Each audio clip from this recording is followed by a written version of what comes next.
Ayan, magandang hapon po sa ating lahat mga ka-idol. At shout out muna mga ka-idol sa ating mga new followers, ano? Binabati po muna natin yung ating mga followers dyan sa parting Baguio, Ilocos Sur, Benguet mga ka-idol, ano? At good afternoon sa inyong lahat mga ka-idol. Kami ho ay talagang nakamonitor dyan sa ating mga followers mga ka-idol sa parting Ilocos Sur. Sa kasalukuyan po mga ka-idol ay talagang mataas ang level ng tubig dyan sa ating mga ka-idol sa Ilocos Sur mga ka-idol, ano? So doon sa ating mga nakikita mga ina-upload ng ating mga ka-idol ay talagang mataas po ang level ng tubig dyan sa parting Ilocos mga ka-idol. Pero mga ka-idol, shoutout din natin yung ating mga followers dito sa bandang Cavite, mga ka-idol. Cavite, Laguna. So yung mga lugar mga ka-idol na talagang hanggang bubong mga ka-idol yung tubig, baha mga ka-idol, ano. So halos buong Luzon mga ka-idol, ano, ay talagang dumaranas tayo ngayon ng matitinding baha mga ka-idol. Dahil sa kasalukuyan po ay talagang sunod-sunod yung bagyong ating binabantayan mga ka-idol actually. At yung ilan sa bagyong mga ka-idol ay naglandfall na. At yan nga ang sitwasyon nating mga ka-idol sa kasalukuyan, ano. So wala naman tayong magawa mga ka-idol. So sana ho ay kahit na ho tayo ay binaba mga ka-idol ay masaligtas pa rin tayong mga kalagayan sa mga oras ito mga ka-idol, ano. Ay yung nagpapalakas ng ulan mga ka-idol ay yung ating habagat, ano. So isa yun sa nagiging dahilan kaya ang ulan ay talagang panay-panay mga ka-idol.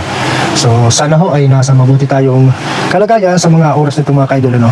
At syempre wag naman natin makakalimutan mga ka-idol na magpasalamat sa taas kahit na ho tayo ay binabaha mga ka-idol, ano. Sa kasalukuyan naman mga ka-idol ay hihingi naman tayo ngayon ng update regarding naman ho dito sa amin sa Sambuey na compound, ano. At mayroon din ho kasi tayo dito mga ka-idol na laging minomonitor din na creek o yung ilog mga ka-idol na nandito lang din ho sa amin sa loob ng Sambuey na Cainta, Rizal mga ka-idol. So hingi muna tayo ng update mga ka-idol kung anong kalagayan o anong level ng tubig dyan sa atin sa may creek mga ka-idol, no? So nandun po yung ating kapartner na si Lolo Duming para ho ay maghatid naman ng ilang update regarding sa kalagayan ng ating level ng ilog dyan sa Sambuey na compound. Yan. So sige, pasok po Lolo Duming, kumusta po ang level ng tubig dyan sa atin sa ilog? Yan. Tayo ho ay mag-update lang sa kalagayan ng ating ilog dito sa Sambuey na mga ka-extra. So sa kasalukuyan ay medyo bumaba ng kaunti yung level ng ating tubig mga ka-extra. Ayaw naman. Ayaw naman. Medyo malakas pa rin yung current ng tubig dito. Ayaw naman.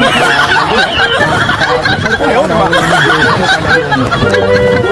So, yun ang ating i-update dito sa ating sa Sambuey ng mga ka-idol, para sa ating mga bahay na nasa loob lang ng pamamahay mga ka-idol. Ito ang kalagayan ng ating tubig o ng tubig ng ating tubig sa Sambuey na compound. So, good morning sa ating lahat ng mga naka-alo sa ating mga ka-idol. Siyempre, shoutout na rin tayo sa ating mga new followers mga ka-idol. Shoutout sa lahat ng mga followers natin. Yeah, so, back kayo, kumusta kayo dyan sa studio? Yan. So, good morning. At bye-bye. Maraming salamat po mga ka-idol. Yan. Thank you. At dyan mga ka-idol, ano, at ating na panood yung update ng ating kasama dyan sa may ilog mga ka-idol para naman ay maghatid ng update kung anong sitwasyon ngayon sa atin sa ilog mga ka-idol, kung ano ng level. Yun, nakita naman natin mga ka-idol, ano, medyo matas pa rin ang level ng tubig although hindi na masyadong umuulan. Ayan mga ka-idol. So maraming salamat kay Lolo Duming para sa ating update regarding sa level ng tubig sa ating sa Sambuey na compound. So sa mga nasa bahay lang naman, yan, so sana po ay nasa mabuti kayong kalagayan mga ka-idol. At syempre doon naman sa mga mamamasyal at araw po kasi ng linggo ngayon o yung kalilimutan mga ka-idol na magdala ng pananggalang sa ulan. Yan. So shoutout muli mga ka-idol, ano? At good morning sa inyong lahat. Ayan mga ka-idol. At hanggang dito na lang mga ka-idol, ano? At sana ho ay nasa mabuti kayong kalagayan mga ka-idol. Yan. Sa ngalang aking kasama na si Lolo Duming. Ako naman po si Dornong. Ayan. So magandang hapon po sa inyong lahat. At bye-bye. Sana po ay nasa mabuti kayong kalagayan mga idol. Good morning o magandang hapon man sa inyong lahat.